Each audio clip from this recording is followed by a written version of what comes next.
दोस्तों, आज की कहानी है सासू माँ आपका बेटा मुझे शक की नजरों से क्यों देखता है। चलो दोस्तों, कहानी को शुरू करते हैं।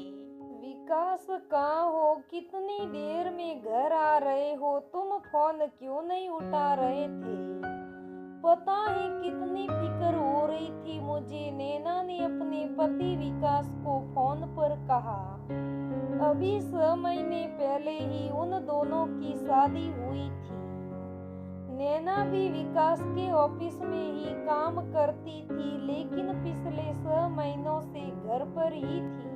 विकास वैसे तो 8 बजे तक घर आ जाता था, लेकिन आज 10 बज गए थे और वह फोन भी नहीं उठा रहा था। जैसे जैसे घड़ी की सुइयां दौड़ रही थी, वैसे वैसे नैना की चिंता भी बढ़ रही थी। वो सोच रही थी, विकास कभी ऐसा नहीं करते कि मेरा फोन ना उठाए। पता नहीं आज क्या हुआ है। बहुत देर तक कोशिश करने के बाद विकास से बात हुई तो उसने बताया कि अभी ऑफिस से निकला है, 11 बजे तक घर आ जाएगा। बहुत ही इम्पोर्टेंट मीटिंग में बॉस के साथ था।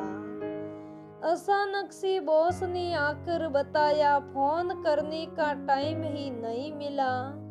सच में कोई अपना अगर घर आने में लेट हो जाए तो कितनी फिक्र हो जाती है।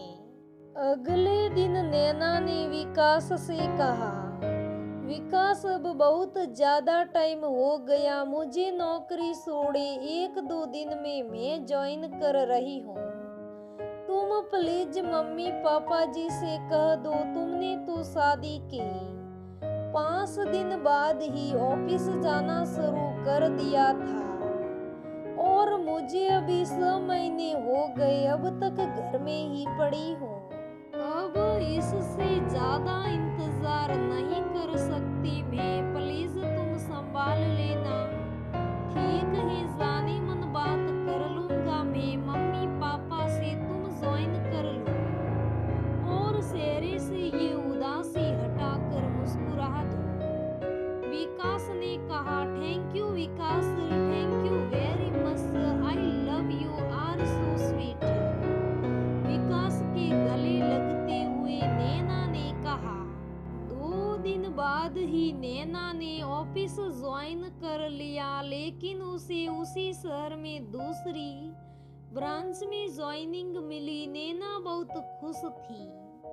विकास और नैना अच्छे कमाते थे, सास ससुर भी बहुत स्पोर्टिव थे, एकदम परफेक्ट थी उसकी लाइफ।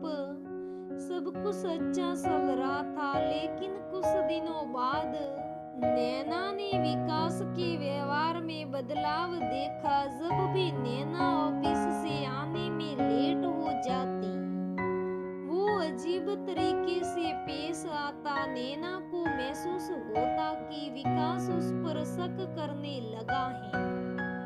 उसे सोचकर बहुत दुख होता। वो तो ये चाहती थी, जैसे वो परेशान हो जाती थी विकास के घर देर से आने पर उसकी फिक्र होती थी, वैसे ही फिक्र वह विकास के चेहरे पर भी देख लेंगी। लेकिन विकास की नजरें तो उसे शक की नजर से देखती थी।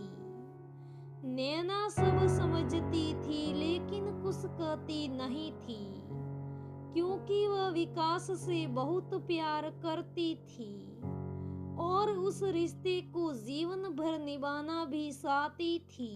एक दिन नैना के फोन की बैटरी खत्म हो गई और रास्ते में कोई एक्सीडेंट होने की वजह से बहुत ज्यादा ट्रैफिक था। ऑफिस से तो वह टाइम से निकली थी, लेकिन घर पहुंची तो 9 बज गए। 7 बजे तक घर आ जाने वाली नैना आज 9 बजे घर पहुंची तो कारण पूछने की बजाय विकास ने अपने मम्मी पापा के सामने ही चिल्लाना शुरू कर दिया और नैना के साथ काम करने वाले रोनित का नाम लेकर उस पर दोषारोपण शुरू कर दिया नैना विकास के। ऐसे बर्ताव को देख चुप नहीं रही और बोल पड़ी, रोहित मेरा सिर्फ दोस्त है विकास, ये तुम भी अच्छे से जानते हो। तुम भी तो अपने साथ काम करने वाली लड़कियों से बात करते हो, लेकिन मैंने कभी तुम पर शक नहीं किया। जब भी तुम घर देर से आए मुझे फिक्र हुई तुम्हारी, और तुम मेरी परवाह करने की बजाय, मुझसे कारण पूछने की बजाय सबके सामने मेरा तमाशा बना रहे हो। रोनित तुम्हारा भी दोस्त है विकास, तुम ऐसा सोच भी कैसे सकते हो। यही रिश्ता है तुम्हारा, इतना ही विश्वास है तुम्हें मुझ पर।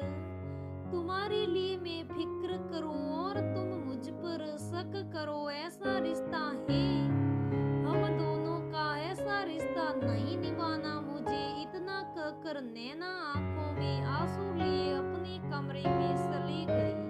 विकास नजरें झुकाए खड़ा था, क्योंकि उसके पास नैना की किसी भी बात का जवाब नहीं था। विकास के मम्मी पापा ने भी नैना को सही बताया और विकास की सोच को गलत। उसे घृणा हो रही थी अपनी सोच पर। विकास ने अपनी गलती मानकर नैना से माफी मांग ली और अपने प्यार के रिश्ते को टूटने से बचा लिया। दोस्तों, सच में ऐसा क्यों होता है हमारे समाज में कि एक पुरुष घर देर से लौटे तो सबको उसकी फिक्र होती है, और अगर एक कामकाजी महिला किसी कारण से घर देर से लौटे तो उस पर शक किया जाता है, ना कि उसकी फिक्र। हमें अपनी सोच को बदलना होगा और घर से देर लौटने की बात को एक महिला के चरित्र से जोड़ना बंद करना होगा। आधुनिक समय में महिलाएं हर फील्ड में पुरुषों से कंधा मिलाकर चल रही हैं। उसे भी आपकी परवाह, आपकी फिक्र की आवश्यकता है। वही परवाह और फिक्र जो